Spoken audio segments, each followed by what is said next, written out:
Students, आज हमारे पास नया टॉपिक है जी, कॉस्ट वॉल्यूम प्रॉफिट एनालिसिस, जिसको हम ब्रेक इवन एनालिसिस भी बोलते हैं जी। Break even analysis, that is the situation where there is no profit no loss. ऐसी सिचुएशन जहां पे आपकी कॉस्ट और आपकी प्राइस, सेल्स प्राइस बराबर हो जाए, उस सिचुएशन को क्या बोलेंगे? No profit no loss, break even analysis या CVP analysis. Student, CVP analysis marginal costing पे बेस करता है और मार्जिनल कॉस्टिंग को हमने बड़ी डिटेल में बड़ी दफा पढ़ा है, जिसके अंदर हम बात करते हैं कि जी कंट्रीब्यूशन कैसे कैलकुलेट होता है, आपका जो है क्या कहते हैं ब्रेक इवन पॉइंट्स कैसे निकलते हैं, उसको हम क्विकली रिकैप कर लेते हैं कि जो हमने पढ़ा हुआ है। सबसे पहले ब्रेक इवन एनालिसिस को हम डिफाइन ऐसे करते हैं कि it is the study of the effects on the future profits of changes in fixed cost, variable cost, sales price, quantity and mix. जब हम मिक्स की बात करते हैं ना, तो हम प्रोडक्ट मिक्स की बात कर रहे हैं, यानी कि एक से ज्यादा प्रोडक्ट्स को किस मिक्सचर में बेचेंगे, यानी कि ए का प्रोपोर्शन कितना होगा out of the total, B का कितना होगा आउट ऑफ द टोटल, और सी का कितना प्रोपोर्शन होगा आउट ऑफ द टोटल। इसको हमने आगे चल के डिटेल में बात करनी है जब हम एडवांस सीवीपी एनालिसिस की बात कर रहे होंगे। वो कहते हैं an understanding of the relationship between the activity and cost and revenues. CVP के अंदर हम तीन चीजों का मेनली एनालिसिस करते हैं। फर्स्ट वन इज एक्टिविटी, दूसरे नंबर पे कॉस्ट एंड तीसरे नंबर पे रेवेन्यूज। कि हमारी अगर एक्टिविटी चेंज करेगी, एक्टिविटी डिफरेंट होगी, तो उससे हमारी कॉस्ट पे क्या इंपैक्ट आएगा। CVP analysis is a technique which uses cost behavior to identify the level of activity at which no profit or no loss will happen. That is a break even point. उसके बाद हम आते हैं जी assumptions के ऊपर। assumptions में हम बात करते हैं, जब भी हम CVP analysis करेंगे we need to take some assumptions. अगर ये assumptions को relax कर देंगे तो हमारा क्या होगा, analysis change हो जाएगा, right? पहली assumption ये है कि fixed cost will remain fixed in the short term, लेकिन ये हो सकता है कि लॉन्ग टर्म में फिक्स कॉस्ट वेरी कर जाए, चेंज हो जाए, सही। उसके बाद दूसरी हम लेते हैं total variable cost change proportional with the volume. ये हमें पता है कि टोटल कॉस्ट पर यूनिट तो कांस्टेंट होती है, लेकिन इन टोटलिटी चेंज करती है। तीसरे नंबर पे जो अजम्पशन है वो ये कहता है कि जी variable cost per unit remain same, unit selling price remain the same. Unit selling price per unit की बात कर रहे हैं, इन टोटल चेंज होगा, रेवेन्यू चेंज होगा। There is no change in the inventory level, levels of activity and productivity do not change. There is only a single product और a constant sales mix. Constant sales mix से क्या मुराद है, यानी कि for example ए और B का mix ये है कि हम 60% ए को बेचते हैं out of the total and 40% we sell the B1 and it will remain constant. We are not going to change the mixture. जैसे यहां पे हमारे पास दो सर्विसेज हैं, एक है क्या कहते हैं ACCA की और एक है CA की। हम ये कहते हैं कि यार हम 60% of the services we will sell to the CA and 40% we will sell to the ACCA। For example ये मिक्स है हमारा। हम अभी एज्यूम कर रहे हैं कि यार प्रोडक्ट मिक्स सेम रहेगा, चेंज नहीं होगा। Then total cost and the revenues are linear function of the output. Linear function से क्या मुराद है कि डायरेक्टली प्रोपोर्शनेट है। जब आपकी एक्टिविटी चेंज होती है तो टोटल कॉस्ट भी चेंज होती है, जब आपकी एक्टिविटी चेंज होगी तो टोटल रेवेन्यू भी चेंज होगा। अच्छा, उसके बाद हम बात करते हैं जी single product break even analysis की, यानी कि शुरू में हम सिंगल प्रोडक्ट को रिवाइज करेंगे, इसी की बेस पे हम बात करेंगे मल्टीपल प्रोडक्ट की, एक से ज्यादा प्रोडक्ट का ब्रेक इवन एनालिसिस कैसे करते हैं। हाई लेवल पे जब आप बात करते हैं ना, यानी कि ऐसी कंपनी जिसके अंदर बहुत सारी प्रोडक्ट्स हैं, उनका ब्रेक इवन कैसे निकालेंगे, तो ये हमारा मेन एरिया है सीवीपी के अंदर जो समझने वाला है। सबसे पहले हम रिवाइज करने लगे हैं सिंगल ब्रेक इवन को, सिंगल प्रोडक्ट ब्रेक इवन को, जो हमने पढ़ा है MA2 के अंदर पढ़ा है, हमने बाकी सब्जेक्ट्स में, यानी कि MA2 में ही हमारा सीवीपी था बाय द वे, तो FMA में कोई सीवीपी एनालिसिस नहीं था, आपको याद होगा। इसी तरह MA1 में कोई सीवीपी एनालिसिस नहीं था। तो अब यहाँ पे हमारी इतनी मैच्योरिटी है कि हम चीज़ों को अंडरस्टैंड या टर्मिनोलॉजीज को अंडरस्टैंड कर सकते हैं। Single product break even analysis के अंदर हम ये कहते हैं कि there is only one product at a time, we are only selling one product, there is no more than a product. ठीक है, एक वक्त में एक ही प्रोडक्ट से हम डील कर रहे हैं। उसका ब्रेक इवन कैसे निकालेंगे, उसके लिए डिफरेंट फॉर्मूलाज थे। पहला फॉर्मूला था जी हमारा ब्रेक इवन से रिलेटेड, हम सबसे पहले देखते हैं कंट्रीब्यूशन पर यूनिट कैसे कैलकुलेट करेंगे। कंट्रीब्यूशन पर यूनिट का क्या फॉर्मूला था? Sale price minus the variable cost. For example sale price है 10, वेरिएबल कॉस्ट है 6 की, तो कंट्रीब्यूशन कितने का निकला? $4 का। टोटल कंट्रीब्यूशन कैसे निकालते थे? टोटल कंट्रीब्यूशन का फॉर्मूला क्या था? Contribution per unit multiply by units sold. जितने यूनिट्स हम सेल करेंगे हमारा टोटल कंट्रीब्यूशन उसके मुताबिक बढ़ जाएगा। फॉर एग्जांपल हम 1000 यूनिट्स बेच रहे हैं, कंट्रीब्यूशन पर यूनिट था $4 का, तो इसका मतलब टोटल कंट्रीब्यूशन कितना हो गया? $4000 का। अगर कल को सेल्स हमारी 2000 यूनिट्स की हो जाती है, कंट्रीब्यूशन पर यूनिट 4 रहता है, तो ये कितना हो जाएगा? $8000। So when the units will change, sales demand will change, your total contribution will change. उसके बाद sales revenue minus total variable cost, ये भी एक फॉर्मूला है टोटल कंट्रीब्यूशन निकालने का, हमने पढ़ा हुआ है। अच्छा, अगर आपने प्रॉफिट निकालना है उसको कैसे कैलकुलेट करेंगे? Sales volume into the contribution पर यूनिट। सेल्स वॉल्यूम को कंट्रीब्यूशन पर यूनिट से मल्टीप्लाई किया था तो हमारे पास क्या आया था? 4000। इसमें से हम फिक्स कॉस्ट माइनस करेंगे, that is for example 1500। So कितना प्रॉफिट आएगा हमारे पास? $2500 का। This is our net profit. वैसे हम मार्जिनल कॉस्टिंग में इसको ऑपरेटिंग प्रॉफिट का नाम देते हैं, profit before interest and tax, अगर हम मार्जिनल कॉस्टिंग यूज करें। जी नहीं, वो बात निकाल के पूछते हो तुम कि बंदा ना सोच भी नहीं सकता कि यार मैं पढ़ाते पढ़ाते 500 तो चेंज कैसे दूं। जो मेरा हाथ वैसे कल है। अच्छा जी, चेंज वाली बात जो है ना वो जो मेरा हाथ से अटैच होती है। Break even point, break even point कैसे कैलकुलेट होगा? यूनिट्स में fix cost divide by contribution पर unit. Once upon a time पढ़ा ना हजरत मोहसिन साहब, याद करने की कोशिश करें। एक वो ब्रेक इवन निकलता था, वो कॉस्ट उसके वो जब कॉस्ट पे निकालना होता है, यूनिट्स पे निकालना था, मैं सोचता हूं वो कॉस्ट पे तो निकलता है break even point in units. Fix cost for example आपके पास है जी $5000 की, ठीक है, मैं एज्यूम कर रहा हूँ सारी वैल्यूज को। कंट्रीब्यूशन पर यूनिट ऊपर हमने निकाला है 4 का। अब मुझे बताएं कितनी वैल्यू निकलती है? 1250, $1250 हम 1250 यूनिट्स हैं। This is the break even units. उसके बाद ब्रेक इवन पॉइंट अगर आपने डॉलर में निकालना है तो क्या फॉर्मूला यूज करते थे? Fix cost divide by CS ratio. CS ratio का फॉर्मूला क्या होता है? Contribution over sales. कंट्रीब्यूशन चाहे वो पर यूनिट ले लें या टोटल पे ले लें, बात एक ही है। Contribution over sales multiply by 100। अब यहाँ पे कंट्रीब्यूशन कितना था? $4 का था। सेल प्राइस कितने की थी? ऊपर ली हुई है ना 10 की। तो मैं ये कह सकता हूँ कि यार मेरा जो contribution to the sales ratio है वो 40% है या 0.4 है, कह सकता हूँ। अच्छा, अगर मैंने ब्रेक इवन पॉइंट डॉलर में निकालना है तो मैं क्या करूंगा? फिक्स कॉस्ट 5000 की थी, इसको मैं डिवाइड करूंगा 0.4 से, तो मेरे पास क्या आता है आंसर? 20,000 का। कंफर्म कीजिएगा। 5000 डिवाइड बाय 0.4 12000 आता है, 12500 आता है। 12500 जो है वो मेरा क्या है?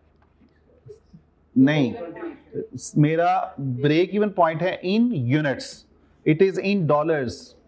इसको एक और तरीके से भी हम निकाल सकते हैं शॉर्टकट मेथड से। अगर आपने break even point in dollars निकालना है तो हम क्या करेंगे?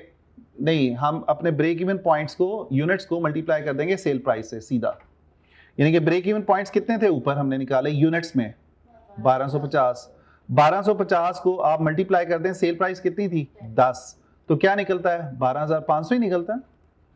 लेकिन उसमें जब सवाल कर रहा था MA2 में वो थोड़ा सा फर्क आ रहा था। किस में? ये इसी तरह जब ब्रेक इवन कैलकुलेट कर रहा था ना, उससे तकरीबन कोई 2-3 हज़ार का फर्क आ रहा था। वो डिपेंड करता है ना कि डाटा को आपने कैसे लिया होगा। अब लेकिन फिर भी आप ये फॉर्मूला लगा लें इसका जो हमने डिस्कस किया। उसके बाद है जी नेक्स्ट जो हमारे सामने फॉर्मूला था वो था जी, नेक्स्ट कौन सा जी फॉर्मूला हमारे सामने? नेक्स्ट फॉर्मूला है break margin of safety. Margin of safety निकालने के हमारे 3 तरीके थे। पहला है जी मार्जिन ऑफ सेफ्टी डॉलर्स में निकाल सकते हैं, यूनिट्स में निकाल सकते हैं और परसेंटेज में निकाल सकते हैं। अब मार्जिन ऑफ सेफ्टी को पहले अंडरस्टैंड कर लें कि मार्जिन ऑफ सेफ्टी होता क्या है। क्या है जी margin of safety? Margin of safety बताता है कि आप अपने ब्रेक इवन से कितना ऊपर हैं, कितना सेफ्टी लेवल पे हैं।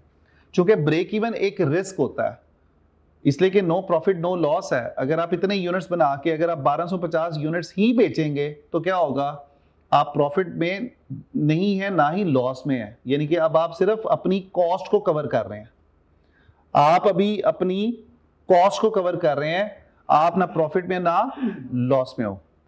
एक यूनिट कम बनाएंगे तो लॉस में चले जाएंगे। अगर फॉर एग्जांपल अगर हम 1249 यूनिट्स बना लें तो हम लॉस में आ जाएंगे, अगर हम 1251 यूनिट बना लेंगे तो प्रॉफिट में आ जाएंगे। आप करके देख सकते हैं। अगर आप मार्जिनल कॉस्टिंग यूज करें, फॉर एग्जांपल आप टोटल कंट्रीब्यूशन निकालते हैं on the basis of marginal costing to at 1250 units, contribution पर यूनिट कितना था 4 का, ऐसे ही है 1250 मल्टीप्लाई बाय 4 करें, क्या आता है आंसर 5000 डॉलर, राइट। इसमें से टोटल फिक्स कॉस्ट माइनस करें, कितनी थी टोटल फिक्स कॉस्ट 5000 ही थी। क्या आप प्रॉफिट या लॉस पे आ रहे हैं? No profit no loss, this is the break even point. अगर आप 1250 की बजाय 1251 लेंगे ना यूनिट्स, तो आप देखिएगा कि $4 का प्रॉफिट आना शुरू हो जाएगा, ठीक है। अगर आप एक यूनिट नीचे बनाएंगे, इससे क्या होगा, लॉस में, $4 से लॉस में चले जाएंगे। अब हम मार्जिन ऑफ सेफ्टी ये देख रहे हैं कि यार by the way never no company operates at the break even situation. कभी भी कोई भी कंपनी ब्रेक इवन पे काम नहीं करती। वही कहती है कि यार हम ऊपर कितना है, मार्जिन ऑफ सेफ्टी कितना है हमारा, कितना हम ऊपर हैं ब्रेक इवन से, उसके लिए हम मार्जिन ऑफ सेफ्टी कैलकुलेट करते हैं, जिसको 3 तरीकों से हम कैलकुलेट कर सकते हैं।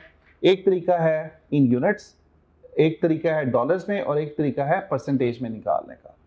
अगर हम margin of safety in dollar की बात करें तो क्या कैसे निकलेगा, ये निकलेगा जी budgeted sales in dollars minus break even in dollars. यहां पे अगर बजटेड नहीं दिया हुआ तो आप एक्चुअल भी यूज कर सकते हैं, यानी कि actual sales minus the budgeted sales. Noted जी, बात क्लियर हो गई।